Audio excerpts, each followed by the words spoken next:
En un post-Covid, c'est-à-dire juillet 2021, alors j'ai décidé de rapatrier une voiture en Bulgarie de France. Il faut dire que les véhicules qu'on trouve ici d'occasion ne sont pas tip-top et que les véhicules français, belges ou allemands sont très demandés.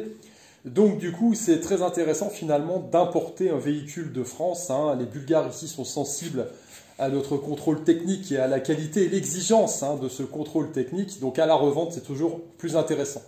Alors évidemment, je me suis lancé dans une entreprise qui n'est pas simple parce que, comme vous vous doutez bien, aujourd'hui, traverser l'Europe en voiture peut s'avérer compliqué. Il suffit de regarder les cartes avant d'entreprendre le voyage pour se rendre compte que toutes les frontières ne sont pas faciles à passer. J'aurais pu par exemple passer en venant de région parisienne par la Hongrie, mais c'est complètement fermé a priori.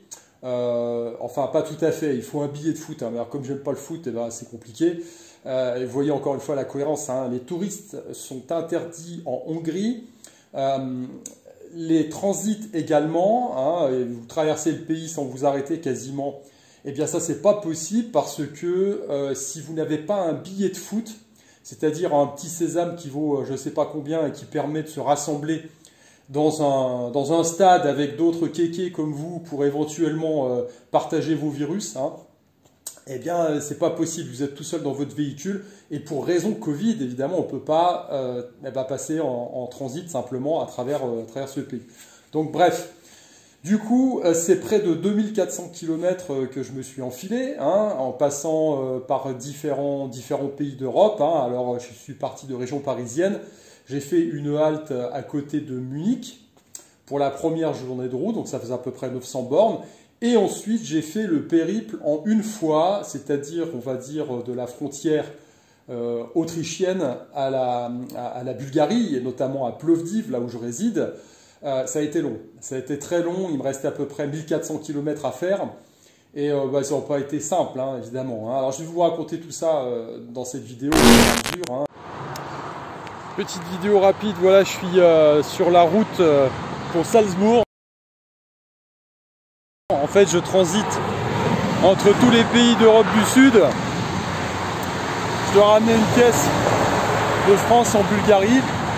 Et donc, je fais le test là en voiture. Alors hier, j'ai fait 900 bornes de Paris à Munich. Et là, je suis à 50 km de Salzbourg. Je vais traverser la frontière autrichienne.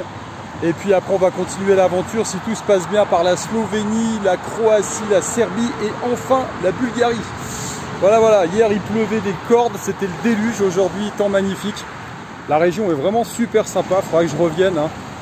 En prenant le temps, quand ça sera plus la folie Covid, de visiter un petit peu la région. On s'approche de l'Autriche, c'est magnifique. Eh bien, c'est parti, la suite.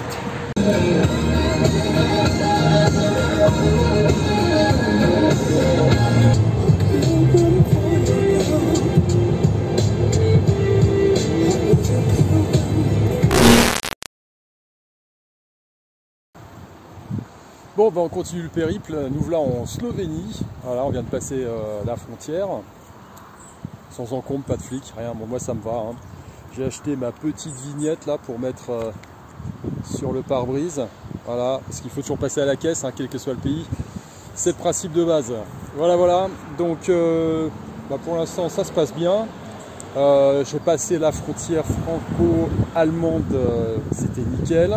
La route entre la frontière française et puis jusqu'à Munich, c'était bordel, c'était le déluge. C'était pas terrible en plus. J'ai passé une nuit à côté de Munich et je suis reparti en direction de l'Autriche. Là, la route est beaucoup plus belle, c'est très sympa. Pareil, je suis passé à la frontière autrichienne, nobody, donc c'est parfait. On verra la suite. Allez, je fais un petit panorama là. Hop.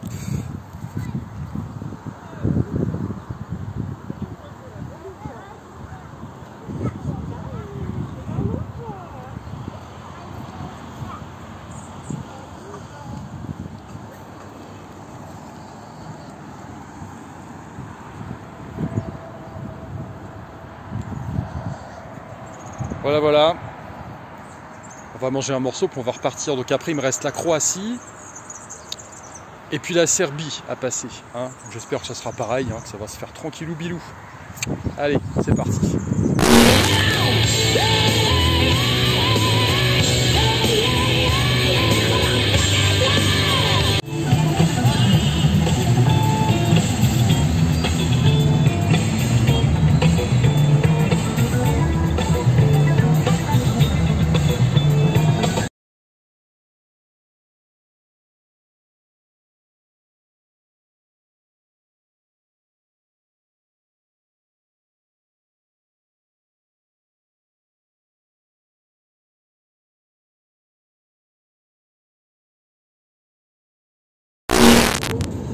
Voilà, une frontière de plus de franchie. Alors je suis sorti de la Slovénie. C'est la seule fois d'ailleurs où les voitures étaient arrêtées. On est toutes passées au contrôle. En sortant de la Slovénie et en entrant en Croatie, hein, il a fallu s'arrêter aux 2 postes frontières. J'ai sorti mon passeport français, ma carte de résident bulgare. Et c'est tout ce qu'on m'a demandé. Voilà, donc c'est passé tranquille. Alors j'ai l'impression que personne n'y croit à leurs conneries en fait. Hein. Je suis passé, parce que juste après la frontière, évidemment, il y a un péage. Hein. Vous arrivez en Croatie, il faut payer. Hein. C'est partout pareil. Et donc du coup, le mec me demande avec un gros sourire, ah ouais, où je vais, tout, Turquie. Il me demandait si j'étais allemand et tout. Non, non, je vais en Bulgarie. Et le péage c'était 7 €, il m'a redonné 2 €. Enfin bref, évidemment, j'avais payé avec des pièces, hein, à l'ancienne, là où il y a des virus et des saloperies dessus. Et il m'a rendu 2 €, voilà, main à la main, comme ça. Je sais pas pourquoi d'ailleurs, mais bon, c'est sympa le mec. Mais bon, il m'a pris la tête avec un virus ou une bactérie. Hein. Lui, il a osé toucher l'argent liquide. Bon, bah, on va continuer le périple. Je vais en direction de Zagreb maintenant. Il me restera une frontière à passer dans quelques heures. Hein. C'est celle de la Serbie et puis ensuite la sortie de Serbie-Bulgarie. Voilà, voilà, il me reste encore 6 heures de route, je pense, si tout va bien. Allez, c'est parti. Frontière serbo-croate, enfin plutôt Croatie et Serbie juste derrière. On va voir comment ça va se passer là cette fois-ci ici.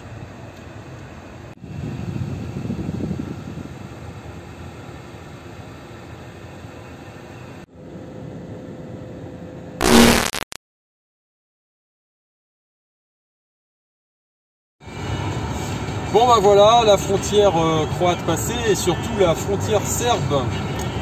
No guns, no guns.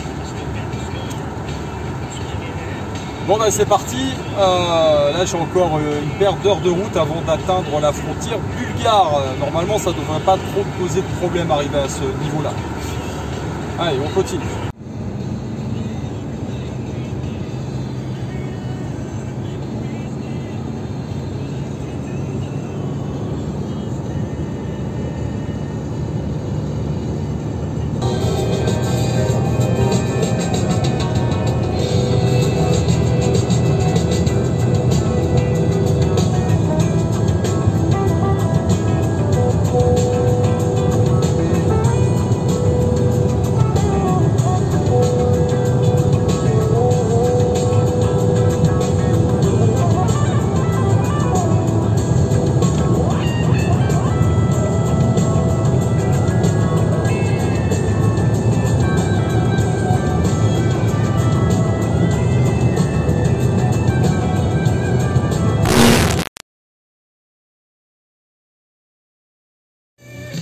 Bon bah voilà, on est à la frontière bulgare, hein. Il était temps, 50 bornes de Sofia. Il me reste encore à partir de Sofia 1h30 de route à peu près pour atteindre Plovdiv. Ça sera pas trop tôt parce que là j'en ai un peu plein les pattes.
suis passé par l'Allemagne, l'Autriche, la Slovénie, la Croatie, la Serbie enfin, pour arriver en Bulgarie. Voilà.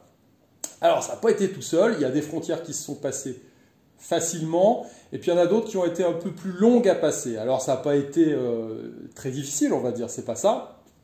C'est que à la frontière, on va dire la frontière croate, eh bien, ils arrêtaient toutes les voitures. Donc, évidemment, quand vous entrez et lorsque vous ressortez du pays, hein, bis repetita. Ensuite, le passage en Serbie, eh bien, ça a été du même acabit. Toutes les voitures arrêtées, contrôle de passeport, contrôle d'identité.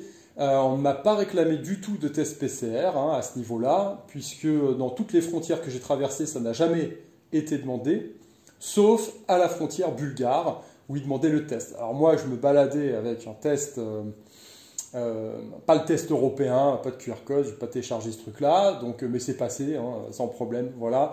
Il faut savoir qu'à la frontière bulgare, il y avait beaucoup de Gugus qui n'avaient pas de test, hein, beaucoup de Tsi hein, qui rentraient, peut-être qui avaient été faire un petit tour en Serbie pour voir comment ça se passe, et puis qui faisaient un test antigénique juste après la frontière. Alors il a fallu attendre aussi, hein. Là ça n'a pas été simple, l'entrée en Serbie, toutes les voitures arrêtées, la sortie de Serbie, toutes les voitures arrêtées à nouveau. L'entrée en Bulgarie, même chose, ça a été très, très, très, très long. Et donc, du coup, eh bien, de Munich, le lendemain, j'ai fait ça en 2 jours, enfin plus de 2 jours du coup. Hein. Le lendemain, je suis parti à 7 h du matin et je suis enfin arrivé à Plovdiv le lendemain matin à plus de 7h30. Voilà, 7h30, je me couchais. Enfin, dans mon lit, après un périple assez éprouvant. Alors évidemment, hein, quand on fait la route en une fois comme ça, bah, il faut quand même faire des haltes. Hein, donc je me suis programmé des petites haltes sur le chemin avec des siestes. Hein, j'arrêtais une demi-heure, je dormais, et puis après je repartais tout simplement. Hein, voilà, j'étais pressé d'arriver, j'avais pas envie à nouveau de m'arrêter dans un hôtel. Hein, chose que j'ai fait lorsque j'ai fait le chemin entre la France et Munich. Je m'étais arrêté à Munich, mais après, bon, je voulais abréger un petit peu ce voyage, tout en sachant qu'avec le fameux test PCR, on ne peut pas non vraiment trop s'arrêter pour faire du tourisme sur la route. Hein. Voilà, c'est pas possible. Donc voilà. Alors, juste un petit détail, qui n'en est pas un quand même. En Serbie, faites gaffe quand même, les gars, parce que vous vous faites défoncer avec votre forfait de téléphone. Comme ça n'est pas partie de l'euro et puis que les prix flambent. Je crois qu'avec un téléphone français, ça doit être 18 € le mégaoctet, donc ça va vite, hein, ça fait mal. Et puis avec un forfait bulgare, c'est pareil, hein, vous faites défoncer également. Donc lisez bien les annotations, hein, quand vous franchissez la frontière, vous recevez un petit SMS, mais on ne le lit pas toujours. Et puis bon, il faut juste le savoir. Hein, donc la prochaine fois, si vous passez par la Serbie, vous mettez sur l'itinérance off, c'est toujours mieux. Voilà. Et bien donc du coup, je suis enfin en Bulgarie, hein, après 2400 km de voyage. Voilà, j'espère que cette petite vidéo vous servira si vous avez l'intention de tenter le coup. Allez, je vous dis à plus, ciao.